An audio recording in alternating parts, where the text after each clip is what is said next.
الحمد لله نحمده ونستعينه ونستغفره ونؤمن به ونتوكل عليه ونعوذ بالله من شرور أنفسنا ومن سيئات أعمالنا من يهده الله فلا مضل له ومن يضلل فلا هادي له ونشهد أن لا إله إلا الله وحده لا شريك له ونشهد أن سيدنا ومولانا محمدا عبده ورسوله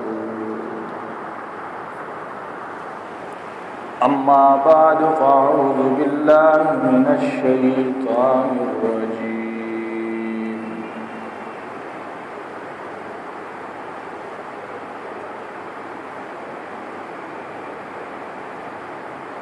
لقد كان لكم في رسول الله أسوة حسنة قال تعالى في كلام آخر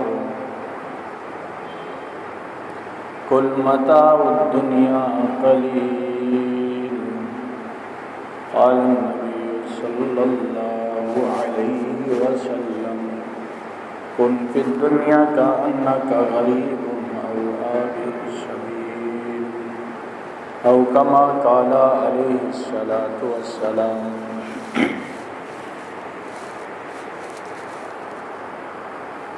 درود شریف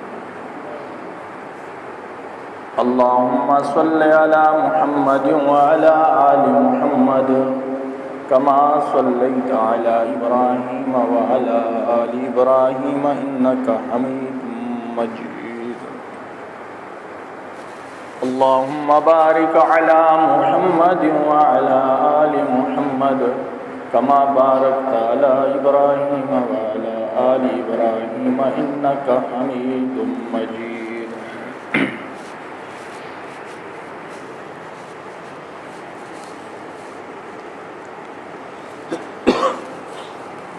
میرے عزیز بھائیو دوستو اور بزرگوں، اللہ تبارک و تعالی نے ہم پر یہ احسان فرمایا کہ اللہ پاک نے ہمیں مسجد میں آنے کی توفیق عطا فرمائی ہے۔ دعا فرمائیں اللہ پاک مجھے صحیح بات کرنے کی توفیق عطا فرمائے، پھر مجھے اور آپ کو اس پر عمل کرنے کی توفیق عطا فرمائے۔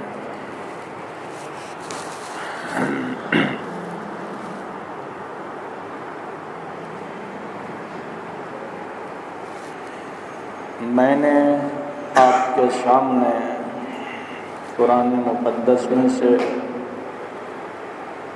ایک یہ آیت پڑھی جس کے اندر اللہ تعالیٰ نے اس دنیا کی زندگی کو بیان فرمایا ہے کہ یہ جو دنیا کی زندگی ہے یہ بہت تھوڑی ہے، قلیل ہے، غیر یقینی ہے، کسی انسان کو پتہ نہیں ہے کہ کب میں نے مرنا ہے، کب جانا ہے۔ آخرت کی زندگی یقینی بھی ہے، پائیدار بھی ہے اور نہ ختم ہونے والی زندگی ہے۔ اس لیے حدیث پاک میں اللہ کے نبی نے فرمایا کہ عقل مند آدمی وہ ہے جو مرنے سے پہلے مرنے کی تیاری کر لے۔ مال والوں کو، دولت والوں کو، پیسے والوں کو اللہ کے نبی نے عقل مند نہیں کہا ہے۔ عقل مند آدمی وہ ہے جو غریب ہی کیوں نہ ہو لیکن اپنے اللہ کو راضی کرنے کی فکر میں لگا ہوا ہے۔ یہ زندگی ویسے بھی غیر یقینی ہے، کوئی پتہ نہیں ہے کہ موت کب آ جائے۔ آدمی یہ سمجھتا ہے کہ میں ہمیشہ رہوں گا، ابھی تو جوان ہوں، کب بڑھاپا آئے گا اور پھر جا کر کے مجھے موت آئے گی۔ حالانکہ ہمارا یہ مشاہدہ ہے، ہم روزانہ دیکھ رہے ہیں کہ نوجوان بھی جا رہے ہیں، بوڑھے بھی جا رہے ہیں، بچے بھی جا رہے ہیں، اور تو اور وہ بچہ جو ایک دن کا ہے، بلکہ بعض وہ بچے جو دنیا میں آنکھ کھولتے نہیں ہیں پہلے چلے جاتے ہیں۔ آنے کی ترتیب ہے لیکن جانے کی کوئی ترتیب نہیں ہے۔ جب بلاوا آئے گا جانا پڑے گا۔ ہمارے سامنے ہمارے اس شہر میں کتنے ایسے لوگ تھے، ہم سے ملنے آتے، بیٹھتے تھے، کچہریاں ہوتی تھی، باتیں کرتے تھے، لیکن آج وہ ہمیں نظر نہیں آتے ہیں۔ ہمارے سامنے ان کی مجلسیں ہوتی، ہنسی خوشی سے رہنے والے لوگ، لیکن آج جب ہم ان کو دیکھتے ہیں کہ 4 کندھوں پر اٹھا کر کے قبر میں دفن کر کے آگے دوبارہ ہمارے پاس وہ آئے نہیں ہیں۔ اب صرف یہ لوگ نہیں گئے ہیں، ہم بھی تو جائیں گے۔ اللہ کرے اس کی فکر مجھے اور آپ کو لاحق ہو جائے۔ آج ایک آدمی اگر دین کا کام کرتا ہے ہماری نظر میں بے وقوف ہے۔ ہم کہتے ہیں دیکھو دنیا کے لیے اس نے کچھ بھی نہیں کیا، اس نے مال جمع نہیں کیا، دولت جمع نہیں کی ہے، گھر پہ کھانے پہننے کے لیے خاص اس نے جمع نہیں کیا۔ یہ کیسا آدمی ہے؟ اس کو اتنی بھی عقل نہیں ہے کہ دنیا میں رہنا ہے۔ آج ہم اس کو عقل مند کہتے ہیں جس کے پاس گاڑیاں بھی ہوں، بنگلے بھی ہوں، مال دولت کی ریل پیل ہو۔ ہمارا وقت کیونکہ ان لوگوں کے ساتھ گزرا ہے، دنیا میں گزرا ہے، ہم نے اولیاء اللہ کی صحبت کو پایا نہیں ہے، کبھی اللہ والے کی مجلس میں جاتے نہیں، بیٹھتے نہیں ہیں۔ اگر جماعت والے تشریف لے آتے ہیں تو عموماً ہمارا یہ حال ہوتا ہے، وہ بیچارے کھڑے ہو کر کے آپس میں ایک دوسرے کو سنا کے چلے جاتے ہیں۔ اللہ اور رسول کی بات سننے کے لیے ہم تیار نہیں ہوتے۔ یہ تو ہمارا حال ہے۔ ہماری زندگی دنیا میں گزر رہی ہے، ہم ذرا کبھی بیٹھ کر سوچیں تو صحیح، کبھی ہم عبرت تو حاصل کریں کہ اللہ کے میرے اوپر کروڑوں احسانات ہیں، لاکھوں احسانات ہیں، ہم اللہ کے احسان کا بدلہ چکا تو نہیں سکتے۔ اللہ کے کتنے احسانات ہیں، اور ہم خود غور کریں کہ میں اور آپ اللہ کو کتنا وقت دیتے ہیں۔ دن رات کے اندر 24 گھنٹے ہیں، کیا میں آدھا وقت اللہ کو دیتا ہوں؟ چلو آدھا نہیں، چوتھا حصہ اللہ کو دیتا ہوں۔ اور جس اللہ کے کروڑوں احسان ہیں، وہ اللہ جب نماز کے لیے بلاتا ہے ہم نماز پہ نہیں آتے، اور جس دنیا کو ہم نے چھوڑ کر جانا ہے، ساری محنت ہماری اس کے لیے۔ من آثر الحیات الدنیا، اللہ کا قرآن کہتا ہے وہ آدمی جس نے دنیا کو ترجیح دی ہے، فَإِنَّ الْجَحِيمَ هِيَ الْمَأْوَىٰ، اس کا ٹھکانہ جہنم ہے۔ ہم غور کریں، کیا ہم دنیا کو ترجیح نہیں دے رہے؟ کیا اذان کی آواز سن کر ہم مسجد میں آتے ہیں؟ اللہ کا حکم متوجہ ہوتا ہے، نماز پڑھو، روزہ رکھو، 15-20 سال ہو گئے، حج فرض ہے لیکن توفیق نہیں ہوتی، حج کرنے نہیں جا رہے۔ تو اللہ کے یہاں جب حاضری ہوگی تو اللہ کو کیا جواب دیں گے؟ موت سے کسی کو بچنا نہیں ہے، کل نفس ذائقۃ الموت، کل من علیہا فان، ہر ایک دنیا سے چلا جائے گا۔ آپ کو پتہ ہے ابھی ہمارا ایک دوست یہاں پر بھی آتا تھا، ٹریکٹر ٹرالی والا، مٹی بھی اس نے ڈالی تھی، اللہ اس کی قبر کو جنت کا باغ بنائے، اچھا خاصا ہمارے ساتھ تعلقات تھا، ہنسی مذاق تھی، ٹرک والے کی ٹکر لگی، چلا گیا۔ کوئی سوچ بھی نہیں سکتا تھا کہ یہ چلا جائے گا، اس کو اپنے وہم و گمان میں بھی نہیں ہوگا کہ میں چلا جاؤں گا۔ ایک وقت ایسا میرے اوپر بھی آیا، لوگ کہتے اگر ایسا نہ ہوتا ایسا ہو جاتا۔ مفتی صاحب یہاں پر بیان کرنے آئے، فرما رہے تھے کہ ہمارے وہاں سالک کا انتقال ہوا، ایک طرف سے رکشہ آ گیا، ایک طرف سے ٹرک آ گیا، بیچ میں موٹر سائیکل ٹکر لگی، 3 بندے سوار تھے، 2 وہاں پر وفات کر گئے، 1 بچ گیا۔ اب لوگ تعزیت کرنے کے لیے آ رہے ہیں، تو ایک آدمی نے کہا کہ اگر یہ رکشہ سامنے سے نہ آتا تو پھر یہ بچ جاتے، یہ رکشہ سامنے سے آگے اس لیے نکالنے کا موقع نہیں ملا۔ تو فرمانے لگے، میرے والد صاحب بیٹھے ہوئے تھے، انہوں نے کہا اگر یہ ٹرک بھی نہ آتا تب بھی مر جاتا۔ کیوں؟ موت یہاں لکھی ہے، یہ کیسے ہو سکتا ہے کہ یہ موت سے بھاگ جائے؟ جہاں مرنا ہے وہاں موت آئے گی، ایسا نہیں ہے کہ فلاں جگہ پر جائے گا تو مرے گا۔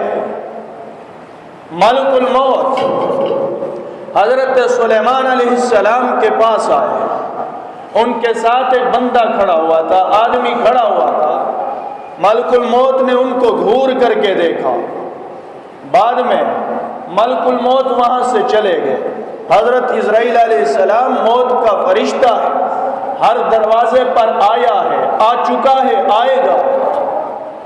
حضرت اسرائیل کا خود فرمان ہے، فرمایا جب لوگوں کے یہاں موت ہوتی ہے، آدمی وفات کر جاتا ہے، رونے والے جمع ہو جاتے ہیں، وہ سامنے کھڑا ہو کر کے حضرت اسرائیل علیہ السلام کے پاس روح ہے، سامنے کھڑا ہوتا ہے، کہتا ہے میں نے ظلم نہیں کیا، اس نے اپنا رزق پورا کھایا ہے، اس نے اپنا دانا پانی پورا پیا ہے، ہر چیز سانس پورے لیے ہیں، اللہ کا حکم آیا، میں نے اس کی روح کو قبض کیا ہے، اب لے کر کے جا رہا ہوں۔ کہا میں تو اس کو لے کے جا رہا ہوں، اس پر رو رہے ہو، مجھے رب کائنات کی قسم اس گھر میں جتنے لوگ ہیں میں تب تک آتا رہوں گا۔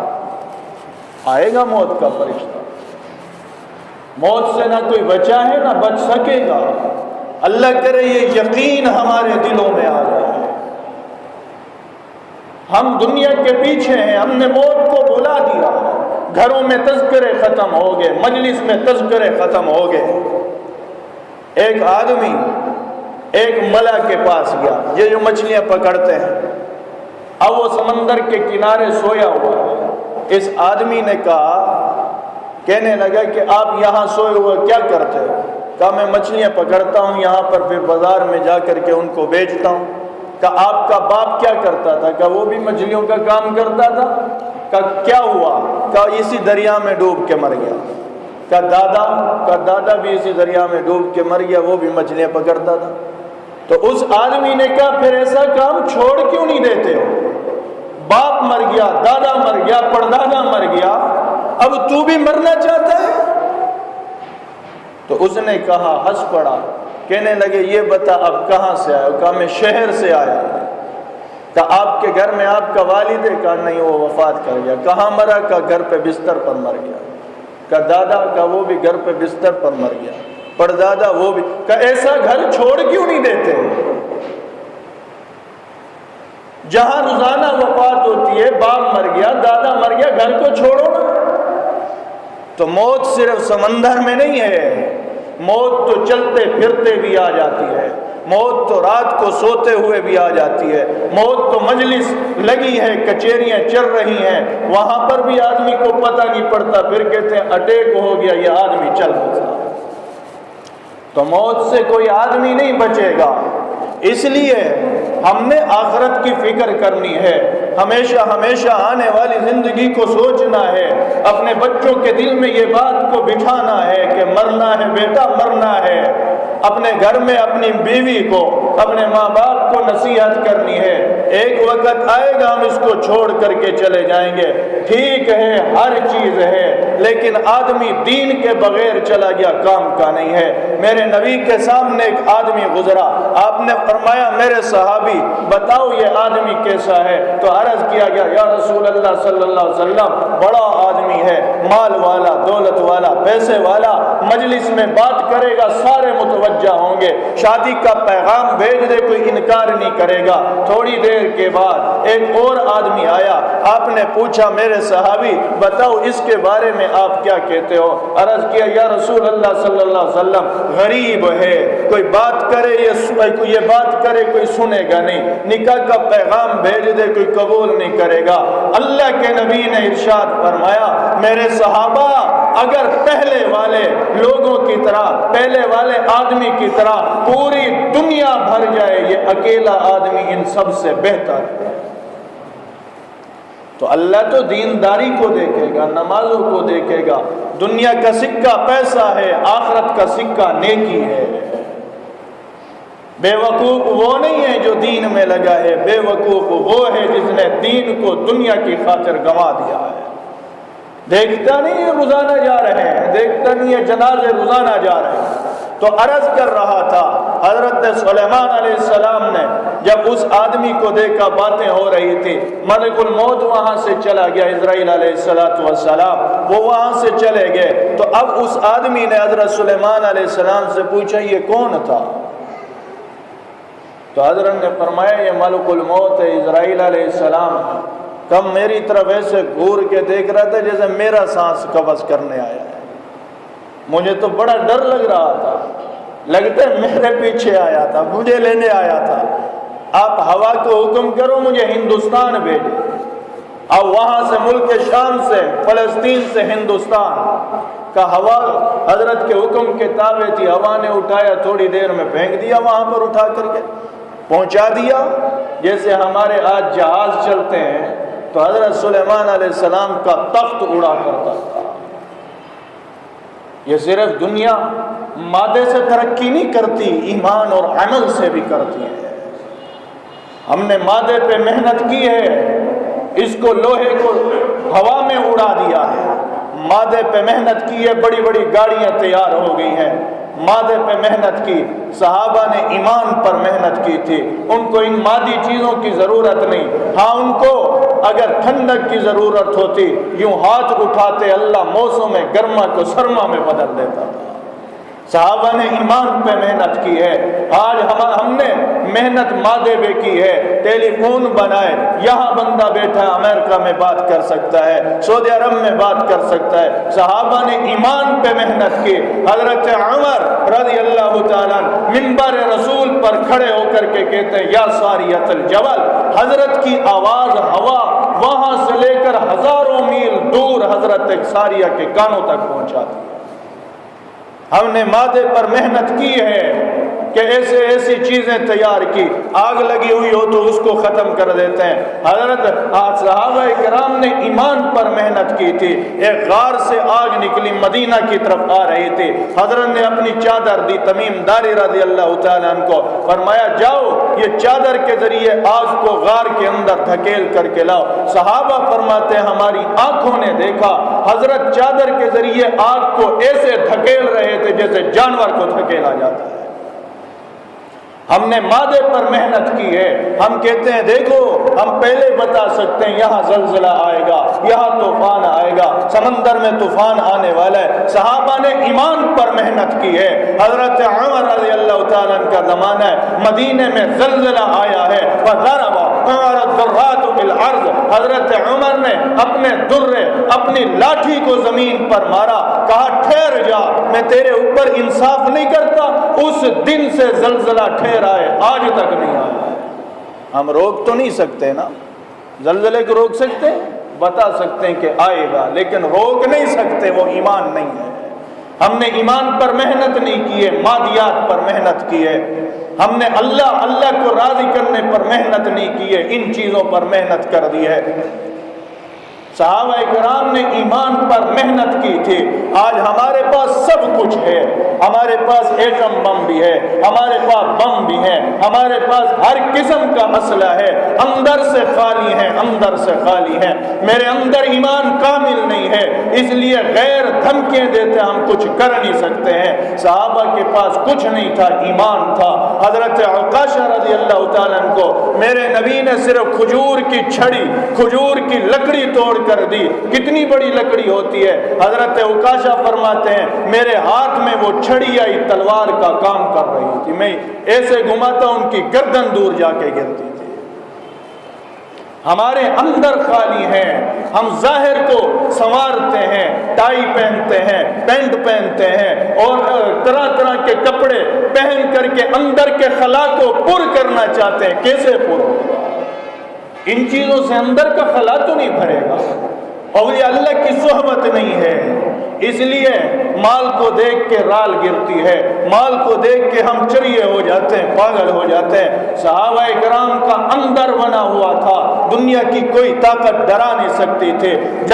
جب اس نے ایک بادشاہ، ایران کے بادشاہ نے کہا، صحابہ کرام سے کہا میرے ساتھ مذاکرات کرو، آپ عرب سے آئے ہو، میرے پاس آئے ہو، کیا کرنے کے لیے آئے ہو؟ ربیع ابن عامر رضی اللہ تعالیٰ غریب صحابی ہیں، حضرت سعد ابن ابی وقاص رضی اللہ تعالیٰ نے ان کو بھیجا، فرمایا جاؤ تم دربار کے اندر، اکیلے صحابی ہیں، پھٹے پرانے کپڑے پہنے ہوئے، بڑے بڑے حضرت کے بال ہیں، گھوڑے پر سوار ہیں۔ اب انہوں نے مرغوب کرنے کے لیے سونے کی قالینیں بچھائی ہوئی ہیں، دور دور تک سونے کی قالینیں بچھائی، زیورات لٹکا دیے، موتی لٹکا دیے کہ یہ صحابہ غریب ہیں، کھانے کے لیے ان کے پاس کچھ بھی نہیں ہوتا ہے، نہ مال ہے نہ دولت ہے۔ اس مال کو دیکھے گا مرغوب ہو جائے گا، پتہ پڑے گا کہ ہم اندھیروں میں ہیں، یہ روشنی میں ہیں۔ اس کو کیا پتا جس روشنی میں صحابی ہیں ان کو تو وہ نصیب بھی نہیں ہوا۔ اب یہ صحابی آئے، کفر کے دربار میں آئے، سامنے آ کر کے اندر جانے لگے، درباری نے روکا، کہاں جاتے ہو؟ کہ تم نے بلایا ہے اس لیے آیا۔ کہ ان کپڑوں میں جاؤ گے؟ پھٹے پرانے کپڑے، شاہی لباس پہنو، بعد میں جاؤ۔ کہ واپس جاؤں گا، تم نے بلایا میں آیا ہوں، اگر میں جاؤں گا اسی لباس میں جاؤں گا، بادشاہ کو بتا دو نہیں تو میں واپس جاؤں گا۔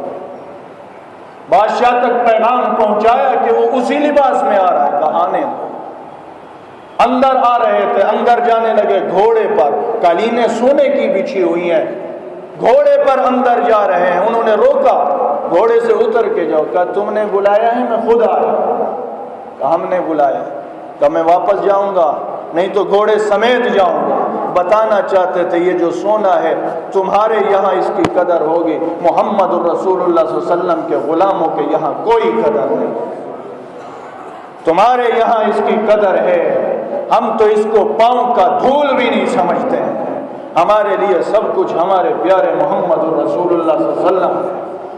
بے حیثیت کرنے کے لیے، بتانے کے لیے ہمارے دل میں قدر نہیں ہے اس چیز کی، تلوار کو نکالا، اس قالین کو چیرتے ہوئے چلے گئے۔ اب یہ صحابی آگے گئے، تخت لگا ہوا ہے، بادشاہ بیٹھا ہوا ہے، اس صحابی نے ساتھ جب جیسے تخت پر گئے، چھلانگ ماری، وہاں سے جا کر بادشاہ کے ساتھ تخت پر بیٹھ گئے۔ آئے یہ تھا جن کا اندر بنا ہوا تھا، یہ تھے جن کو پتا تھا عزت اسلام میں ہے، یہ تھے جن کو پتا تھا مال کے اندر عزت نہیں ہے، اچھے کپڑے پہننے میں عزت نہیں ہے۔ حضرت عمر فرمایا کرتے تھے اللہ نے عزت ہمیں اسلام کی وجہ سے دی۔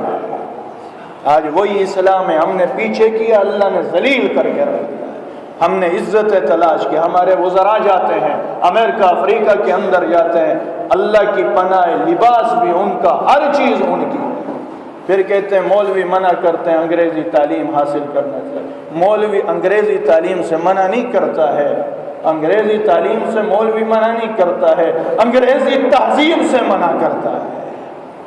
تعلیم حاصل کرو، خوب کرو حاصل، لیکن تہذیب تو نہ اپناؤ، غلامی میں تو نہ آ جاؤ نا۔ دین کو دین رکھو، انگریزی زبان ہے، زبان کو زبان کی حد تک رکھو۔ تہذیب ہمارے لیے ہماری ہونی چاہیے، کلچر ہمارا ہونا چاہیے، دین ہمارا ہونا چاہیے۔ اسی دین میں رہ کر انگریزی تعلیم حاصل کرو، کون منع کرتا ہے؟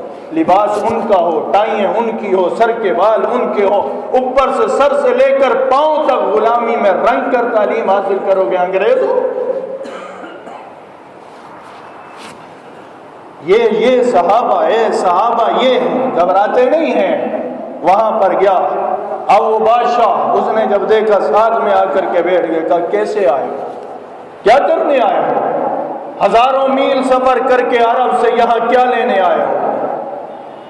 عجیب جواب دیا حضرت ربیعہ ابن عامر نے، عجیب جواب دیا، کہا آئے نہیں ہیں، بھیجے گئے، خود نہیں آئے، اللہ نے بھیجا ہے۔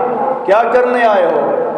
کہ تمہارے خیر خواہ بن کے آئے، تمہیں اندھیروں سے نکال کر روشنی میں لے آنے آئے، تمہیں ظلم کی چکیوں سے نکال کر انصاف میں لے کر کے آنے والے ہیں، تمہیں تنگیوں سے نکال کر اسلام کی وسعت میں لینے کے لیے آئے ہیں۔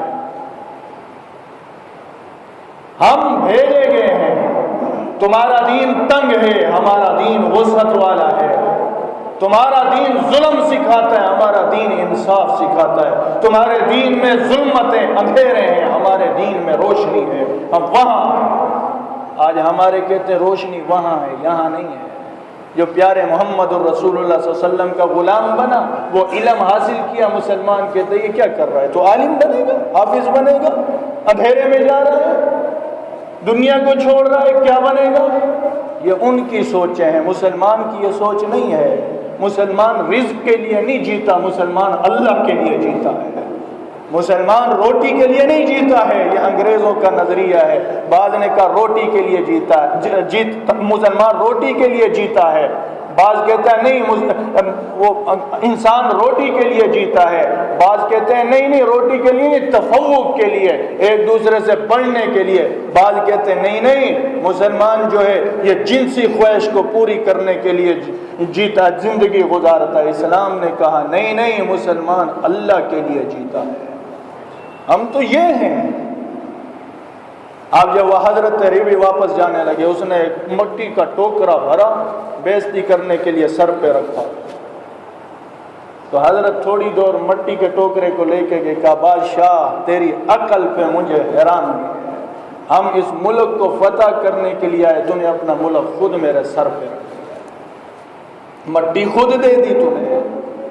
تو میرے بھائیوں، ہم مسلمان ہیں، سب سے بڑی عزت اسلام ہے۔ اسلامی لباس ہو، اسلامی شکل و صورت ہو، یوں دور سے لگے، یوں لگے کہ پیارے محمد کا غلام آ رہا ہے، یہ لگے۔ خدا کی قسم جب جنازہ جائے گا پھر دیکھنا، لوگ دیکھ کر کے رشک